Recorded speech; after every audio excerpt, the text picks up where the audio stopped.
ਅਸਲਾਮੁਅਲੈਕੁਮ ਜੀ। ਜਿਨ੍ਹਾਂ ਦੇ ਪਾਈਪ ਵਗੈਰਾ ਲੀਕ ਹੋ ਗਏ ਨੇ ਉਹ ਅਸੀਂ ਦੇ ਹੁਣ ਇਹਨਾਂ ਦੇ ਸੁਰਾਖ ਵੇਖੋ ਨਾ,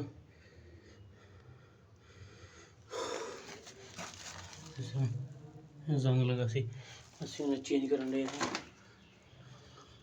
ਲੋਹੇ ਦਾ ਪਾਇਆ। ਉਸ ਤੋਂ ਬਾਅਦ ਸੀਵਰੇਜ ਦੇਗੀ ਇਹ ਵੀ ਲੀਕ ਹੋ ਗਈ ਸੀ।